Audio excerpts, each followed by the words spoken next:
बिस्मिल्लाहिर्रहमानिर्रहीम। अस्सलाम वालेकुम। अलीम अख्तर शाह अपने फ़ेसबुक और यूट्यूब प्लेटफॉर्म से आपसे मुखातिब है। तोशा खाना इंतहाई अहम केस है। ये वही केस है जिस केस में इमरान खान को तोशा खाना ने अज़ खुद कार्रवाई करते हुए नाअहल कर दिया था। अब कहा जा रहा है कि इमरान खान को 14 अगस्त या 13 अगस्त से पहले जब ये असम्बली ख़ुदकार तरीके से डिज़ोल्व होगी उससे पहले इमरान खान को दोबारा नाअहल करना है। उसके लिए शायद ये केस कारगर साबित हो सकता है हुकूमत वक्त के लिए। तो इस हवाले से काफ़ी चामगोयाँ भी हैं। ये केस इसलिए भी अहम है कि इस केस को अब जिस जज को तफवीज़ किया गया है वो जज साहब इसे डेली बेसिस पर सुनना चाहते हैं और जल्द अज जल्द इसका फ़ैसला करना चाहते हैं, जो PTI के लिए ख़ासी परेशानी भी बनती नज़र आ रही है। इस केस में इमरान खान के जो जज थे, जो उनके इमरान खान के जो वकील हैं, उनके रिप्रेजेंटेटिव हैं, उनकी मोअज़्ज़ज़ जज साहब से भी थोड़ी सी तल्ख़ कलामी और वो माहौल बना, वो भी ख़बरों की ज़ीनत बनता रहा। आज इस केस में एक बार फिर एक डेवलपमेंट होनी थी, एक हेयरिंग थी जिसमें इस केस के हवाले से आज फर्दर प्रोसीडिंग जारी होना थी। तो जब ये केस आज मैं फेट कचहरी फंसा खड़े ना, वो जब ये केस आज डिस्ट्रिक्ट सेशन कोर्ट इस्लामाबाद में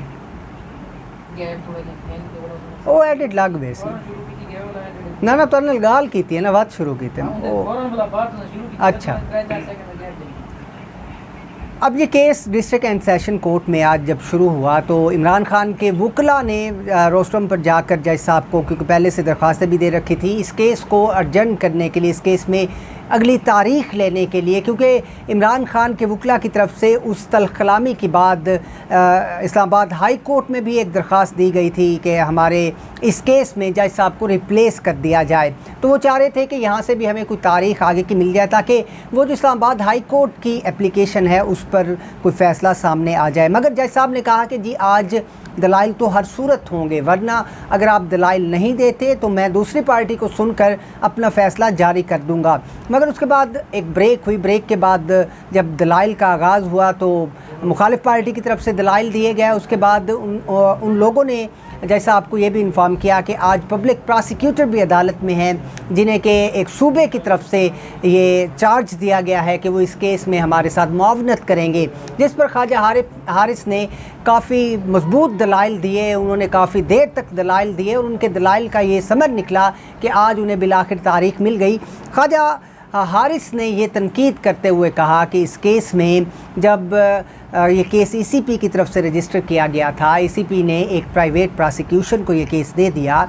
प्राइवेट प्रोसिक्यूशन को केस देने के बाद एक प्राइवेट प्रोसिक्यूटर यहाँ पर आकर दलाइल देता है। उसके बाद पब्लिक प्रोसिक्यूटर को बीच में कौन लाया है? अगर पब्लिक प्रोसिक्यूटर को ECP लाया है तो ECP प्राइवेट प्रोसिक्यूटर को विड्रॉ करे, और अगर ECP नहीं लाया, एक सूबा लाया है, सूबा इस्लामाबाद, उसमें ज़हर किया गया था इस्लामाबाद को, जो इस्लामाबाद कैपिटल टेरिटरी है उसको एक प्रोविंस का दर्जा दिया गया है। तो वहाँ के हाई कमिश्नर का वो लेटर था जो अदालत में पेश किया गया, जिसमें कहा गया था कि हम पब्लिक प्रोसिक्यूटर को इस केस में नामज़द करते हैं। तो ख्वाजा हारिस ने यह कहा कि अगर एक सूबा भी तफवीज़ करता है तो पहले तो ये बात है कि इस केस में बहुत सारे हमें इंटरेस्ट नज़र आते हैं। ECP का इंटरेस्ट इस केस में है, इस केस में फेडरल गवर्नमेंट का इंटरेस्ट है, और अब इस केस में एक प्रोविंस का भी इंटरेस्ट है कि वो एक लेटर देकर पब्लिक प्रोसिक्यूटर को अदालत में भेज रहे हैं। तो इस पर ख्वाजा हारिस ने काफ़ी दलाइल दिए। उन्होंने आइन के आर्टिकल 492, 493 का भी हवाला दिया, और जो पब्लिक प्रोसिक्यूटर थे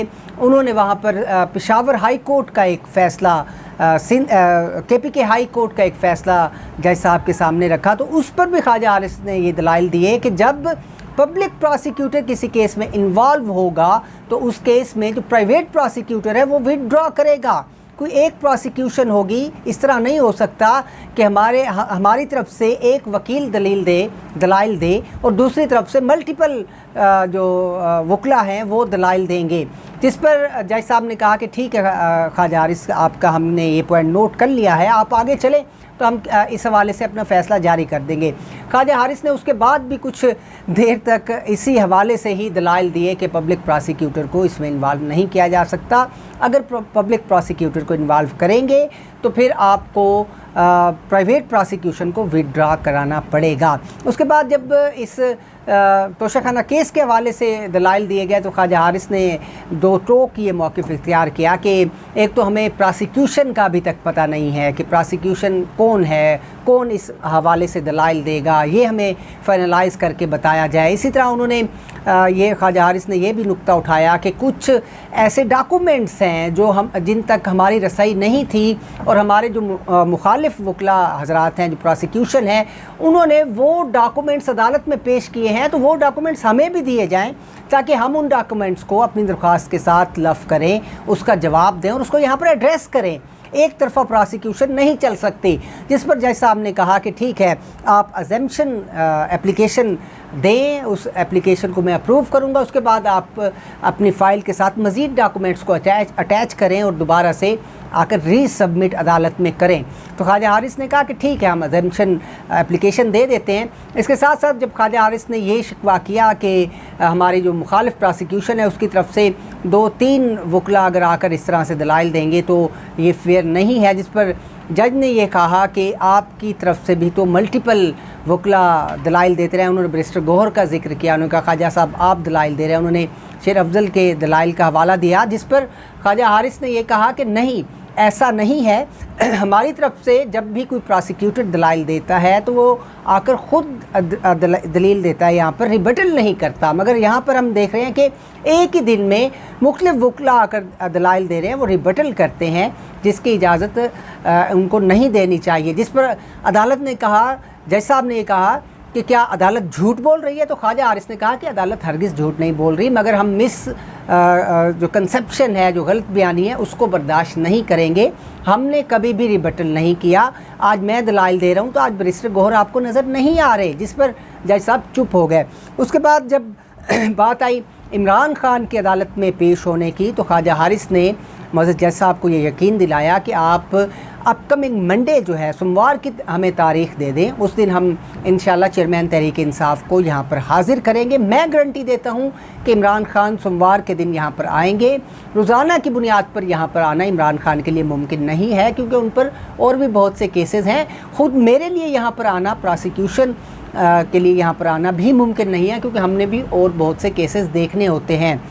तो जिस पर जज साहब ने कहा कि चले, मैं इस हवाले से क्या डेट देनी है वो मैं डेट दे देता हूँ, मगर मैं चाहता हूँ मुझे मेरे तरीके से काम करने दिया जाए, मैं डे टू डे प्रोसीडिंग्स करना चाहता हूँ। जिस पर ख्वाजा हारिस साहब ने एक दफ़ा फिर मौजूद जज साहब को लाजवाब कर दिया और उनको कहा कि आपको शायद किसी ने गलत गाइड किया है कि ये case day to day proceeding वाला केस नहीं है। जो डे टू डे प्रोसीडिंग के केसेस होते हैं, क्रिमिनल केसेस जो होते हैं, एक मखसूस तरह के वो केसेस, उनमें ये केस फॉल नहीं करता। इस केस पर day to day proceeding applicant नहीं है। अगर आप कहते हैं तो हम इस हवाले से अपनी प्रोसीडिंग भी अदालत में जमा करा देते हैं कि डे टू डे प्रोसीडिंग इस केस में नहीं हो सकती। इस पर जज साहब बहरहाल हमें खामोश दिखाई दिए और उन्होंने कहा कि ठीक है, मैं अगली तारीख़ का फ़ैसला अभी करके आपको दे देता हूँ। और उसके बाद वो ज़ाहिर उठकर अंदर चले गए। और ताहाल जब मैं ये व्लॉग आपके सामने पेश कर रहा हूँ, तब तक अगली तारीख़ का कोई फ़ैसला अभी तक सामने नहीं आया। तो अब देखते हैं कि फ़र्दर इस केस में क्या डेवलपमेंट्स होती हैं और क्या इस केस के हवाले से हतमी फ़ैसला सामने आता है। अब तक के लिए इतना, इजाज़त दीजिए। अल्लाह हाफ़िज़।